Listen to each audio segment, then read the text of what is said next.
So today I'm going to present my book. The title is State Building and Legitimization in the Himalayas, Entangled History of the Gorkhā State in the Overlong 19th Century. I will explain what I mean by that. Okay, what to expect? I'll give you a quick introduction, explain my research question and thesis, the current state of research and the desiderata I identified, my research design, and then summarize my findings. I will not bore you with the details, but rather give you a presentation more focused on the beginning of the book to understand why I found it necessary and relevant to write it. The science of history, history writing, historiography, from its outset in the European context was very much entangled with the nation state, the formation of the nation states. Thus, the nation state is, until today, the primary frame of reference as a counter-project to that. Two major schools of thoughts developed within the historical sciences, which is regional history and global history. Despite the common counterposition to national history, the relationship between those two schools resembles more coexistence than a cooperation. On the other hand, the Himalayan region has largely been received always as a frontier, as a refuge, as a borderland in the margins of scientific discourses, but also in media and in political discourses. That has two origins, I think. One, in the scientific discourse, is the construction of regional constructs. It's South Asia, Central Asia, Southeast Asia, East Asia, and the Himalayan region is always in the margins.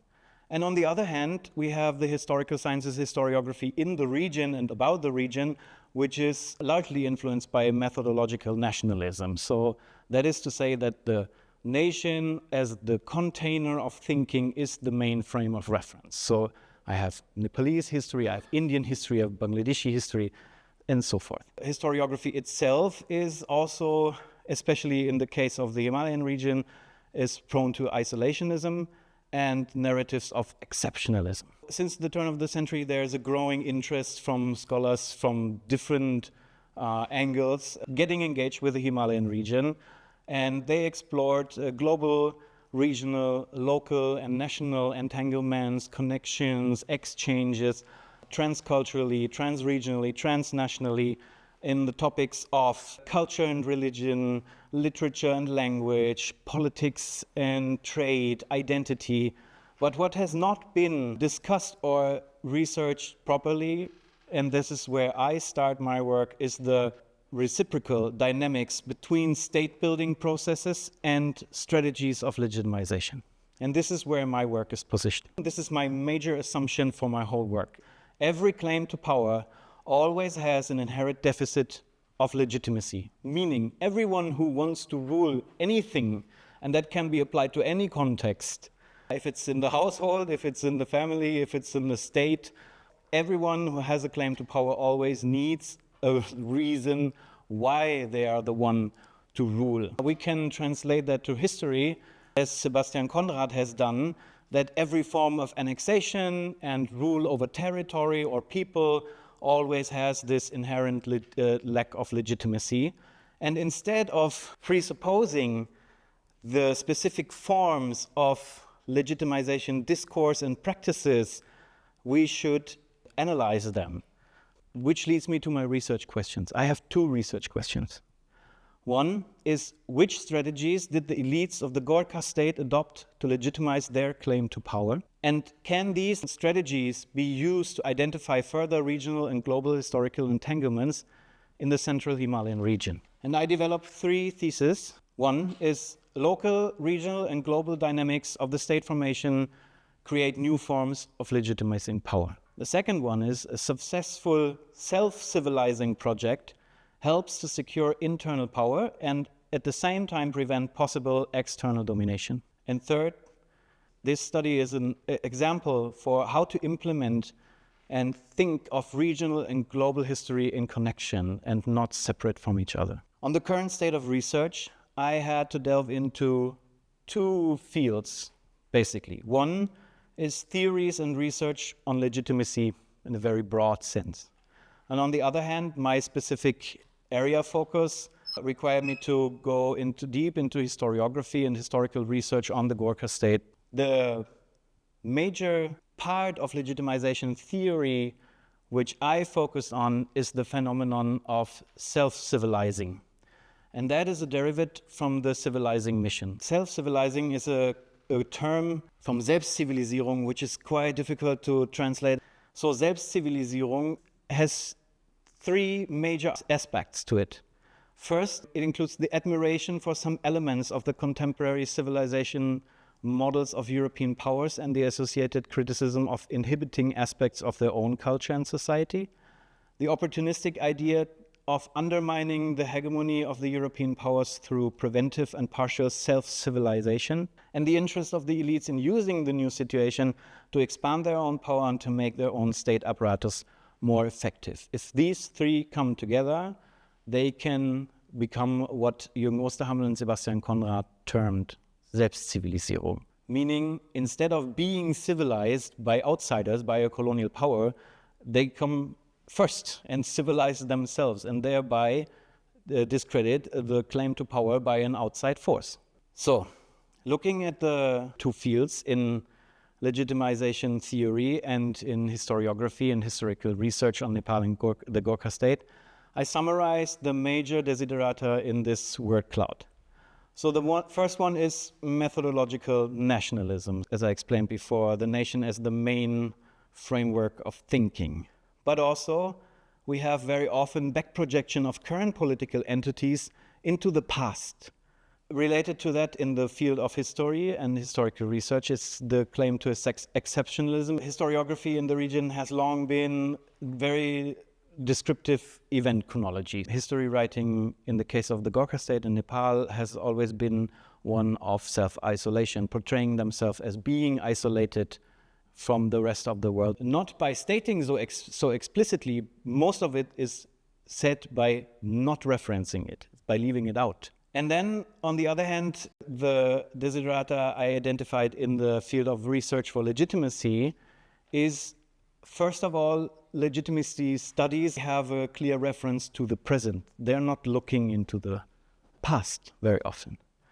And what you can find in these studies is legitimacy as a normative concept. So researchers, scholars who do research on legitimacy mostly use it as a tool to judge if a system is legitimate or not. They have a norm, what should be legitimate rule, and then they compare how that specific case study they have fits this framework.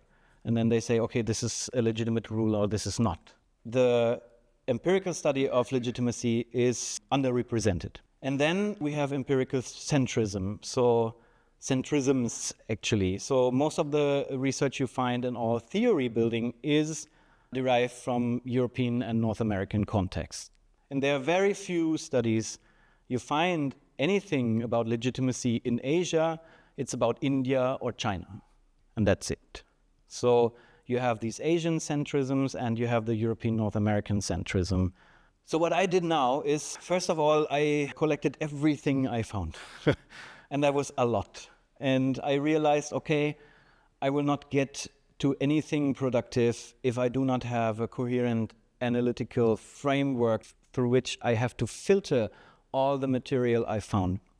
And what I did is I took advantage of the research, what has been done in communication science, in political science, and in historical science, and then combined it or included it into my framework and narrowed it down to how can I identify strategies of legitimization. First of all, I looked at communications. So how do ruling elites of the Gorkhā state communicate explicitly or implicitly about legitimacy? Then what do they do? How do they behave? Can I derive something from that?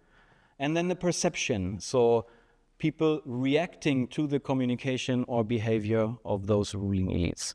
In this way, I could narrow down the sources immensely.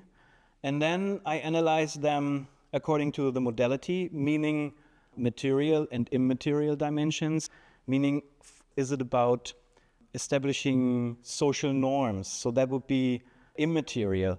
Material elements would be technology, architecture, And then I looked at the temporality of these strategies and identified how long do they use which strategy, and can I identify patterns, repetitions, or changes.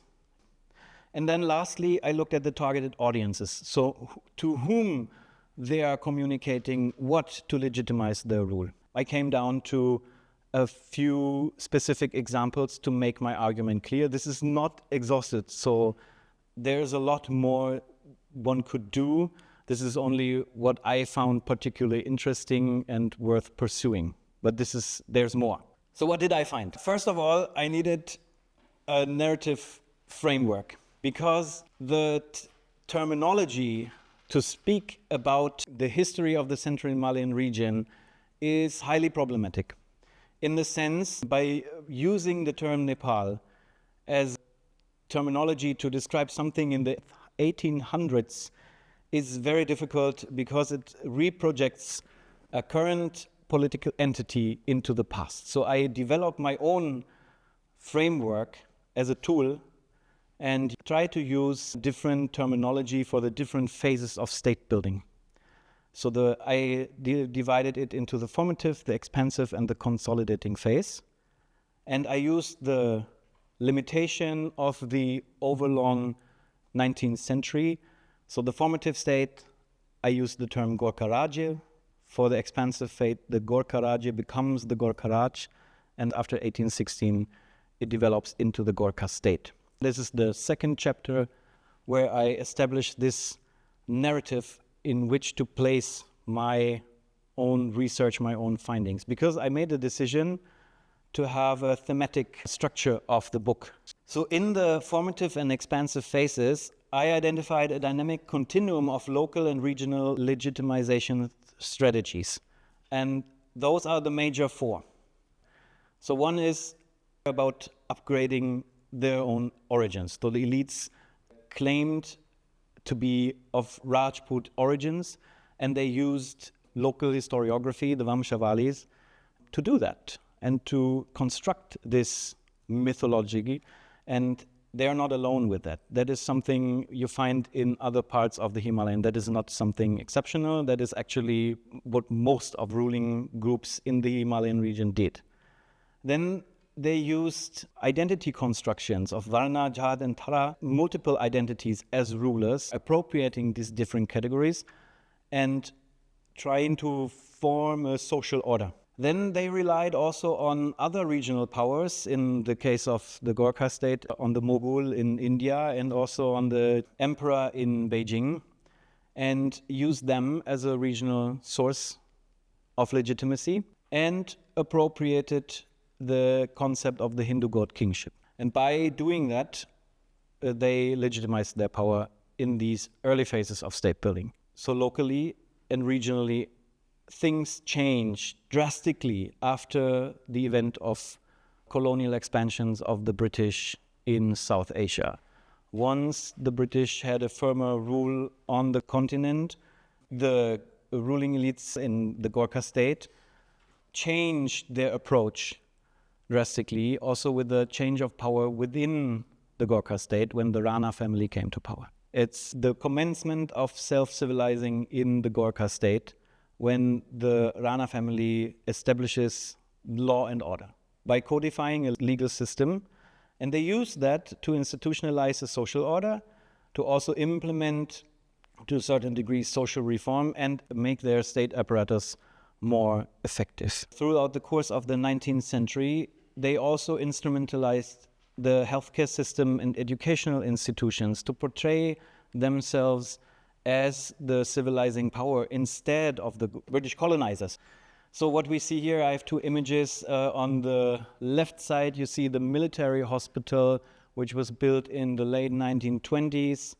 And on the right side, you see the Durba High School.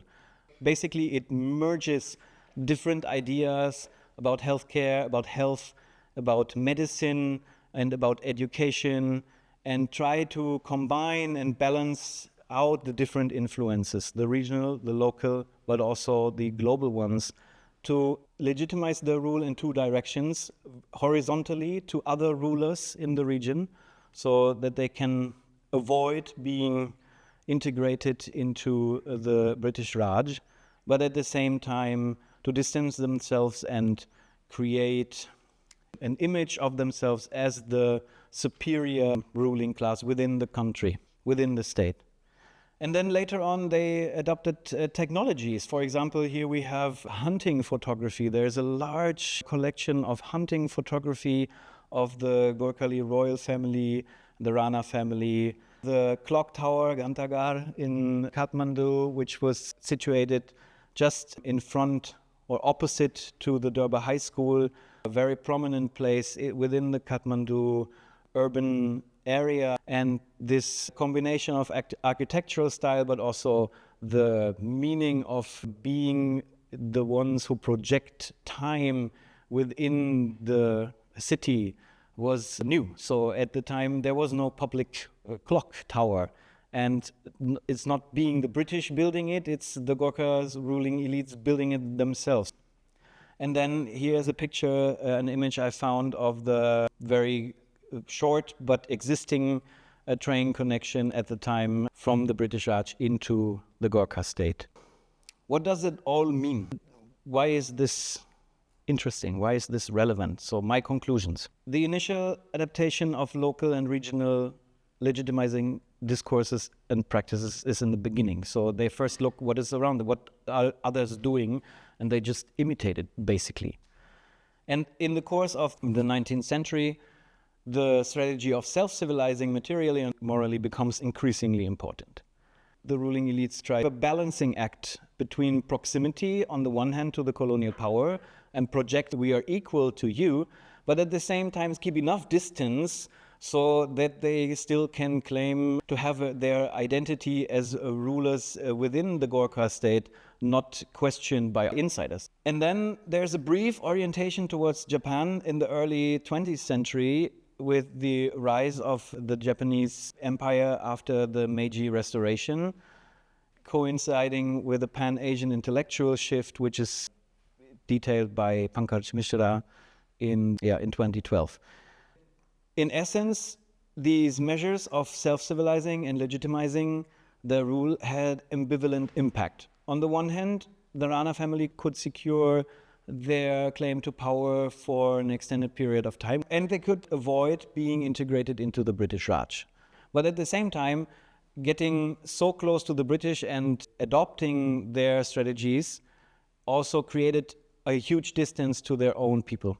Once legitimizing forces suddenly turned around on its face and became delegitimizing for them. The periodization of the state building processes and the terminological differentiation is my approach to counteract the backward projection of a current political entity into the past. So that's why I do that. I'm convinced that it's a good idea. And it contributes to overcoming the reductive depiction of the Rana period, so within historiography, as a dark episode of despotism, because that is too reductive. It's much more complex than that. I'm convinced that the way I did that does not reproduce the argument of exceptionalism and self-isolation by turning it away from the focus on the Hindu identity for those in power, but portraying it as a much more complex picture of how legitimacy works in the Himalayan region.